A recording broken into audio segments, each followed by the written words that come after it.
Welcome to another 10 with Ken. This week I'm at Sheridan College, speaking with Janet Morrison, the president and vice-chancellor. Our conversation began last week with a look at how higher ed can cultivate creativity among our students and across campus. But sometimes the flip side of living with ambiguity and innovation is stress. Being mentally healthy is a foundational requisite to student success. You know, the manifestation of negative mental health is everywhere. It truly is the challenge of our time. This week, Janet Morrison shares some helpful insights into mental health and student success.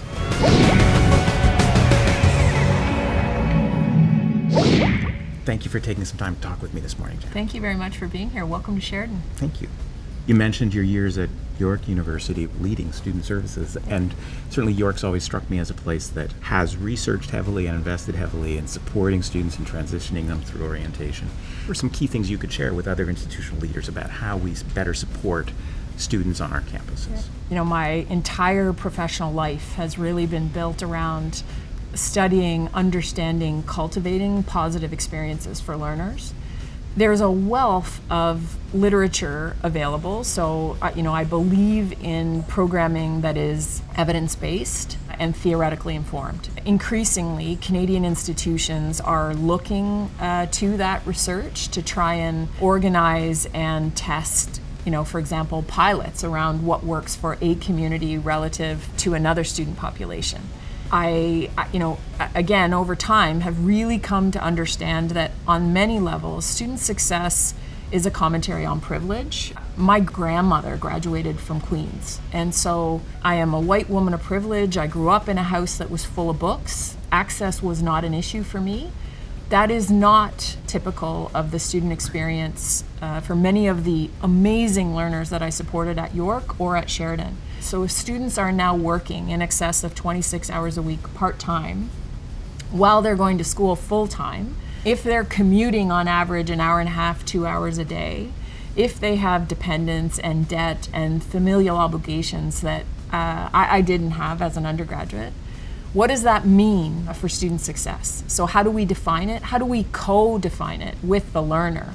And I'm not sure that's always represented by a grade point average. I think in many instances it needs to be more holistically contemplated and recognized.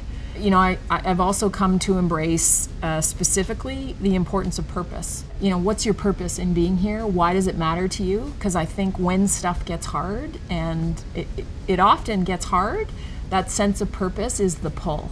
It's the energy, it's the fuel, the accelerant to help students make it to the next gatepost. Some of our students and what they've overcome and the obstacles that they navigate, I'm amazed. I'm forever inspired by their resilience and their perseverance and their dedication. When we think about the initiatives that institutions can actually control from their side, Yep. There's no question student success hinges to a great extent on the talents and perseverance of the student themselves. Yep. But the initiatives the institutions can do. Yeah. Give some thoughts about what we can do to support learners through. It is incumbent on institutions to understand their students in a way that maybe wasn't as critical 10, 20, 30 years ago when I started in this business. We all need to understand individually on our campuses relative to our own demographic what, for example, are the top 10 experiences that pose the greatest obstacle to student learning. And my experience would suggest those are different depending on the campus and the demographic. So one of the things we know is really fundamental to student success, particularly as they transition in, are a sense of academic culture, right? So if you're a first-generation participant in the post-secondary system and you don't have a coach or a mentor or a parent that went to post-secondary, understanding, for example, what a dean is or what a faculty is, what a school is, what a major, a minor, a degree versus a diploma is, it takes time and energy to kind of wrap your brain around. A lot of that falls to our highly skilled professional academic advising staff.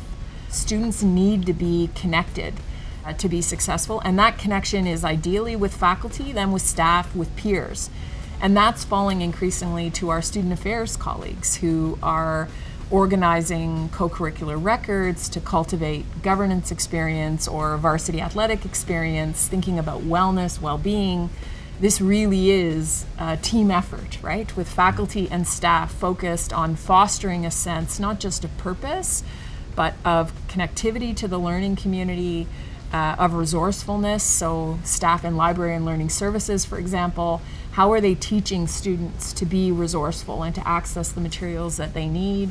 You know, this sense of academic culture, and which ultimately builds this sense of competence, which really matters, right? You build on that. It's a self-fulfilling prophecy. There's been a significant uptick in the demand for mental health services on campuses. It seems to be a global phenomenon. It could just be that we've expanded the participation and we're attracting students now to campus who need more supports than they would have in the past. But do you have a sense of what's driving some of this need for mental health services and how institutions can respond? You know what, I think there are a multitude of kind of causal contributors to negative mental health. I think honestly and frankly, life is more complicated than it may have been 10, 20, 30 years ago. I think the demands on young people in particular, but if we think about kind of the socioeconomic expectations and realities that both entering students and convocating students are subject to, I think it drives stress and anxiety. I think there are limits to what post-secondary institutions can do to support students, and I think those are difficult conversations to be having. We need students to be well, we need them to be engaged, and we need to cultivate programs and services that really focus on positive mental health and well-being. And so we're trying at Sheridan to cultivate a healthy campus, not just for students, but also, frankly, as importantly for faculty and staff and guests to our campuses. It's holistic, it's all-encompassing, and it's really big. I have seen the odd statistic that suggests a correlation between higher mental health challenges and more creative endeavors, that art schools and creative programs, you know, the cliche of a tortured artist, struggling with big questions and being very introspective are naturally people who are more sensitive perhaps, and are certainly putting themselves out there in creating their work. Right. Is it more challenging to support students' mental health in an artistic or creative environment?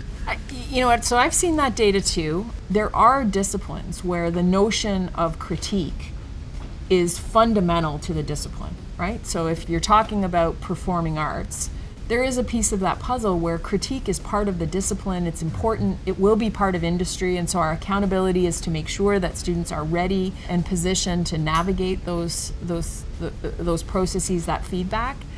There's been a tremendous amount of discourse in the literature on the notion of resilience, right? So is it about parenting? Is it about our kind of formative schooling? Is it about, you know, sports where they don't keep score anymore? What can we kind of look to around the perceived decrease in resilience? I had an amazing conversation with a student a couple of months ago who likened the notion of resilience to the Bobo doll. So she was talking about how when people talk about resilience, what she hears is her capacity to go down and keep bouncing up again. In my mind, that's like the clown on the doll. You get knocked down, you come up. Can you do that?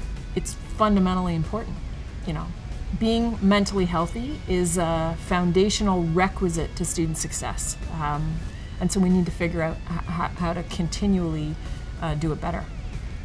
And we are a microcosm of a broader society where, you know, the manifestation of negative mental health is everywhere. We see it in high schools, we see it in primary schools. We see a crisis in the waiting lists for community mental health services. And certainly post-secondary has a role to play, and I would never shirk from that responsibility. I think it truly is the challenge of our time. I think we could talk all day. Thank you so much for your time this morning, Janet. This has been an interesting discussion, and thank you so much. I hope we have a chance to pick it up again. Thank you very much, Ken. It's great. Okay. We have a world of higher ed innovations and bright ideas to bring you in the weeks ahead. To be sure you don't miss a thing, take a moment now to subscribe. And thanks for watching. You want to take one? Alpha mark. Beta marks off 6 mark. but I had another half to this question. I can still speak to this one? Yeah. Are there lessons learned at Sheridan that other institutional leaders could learn from? That's a terrible. Let me try that question one more time.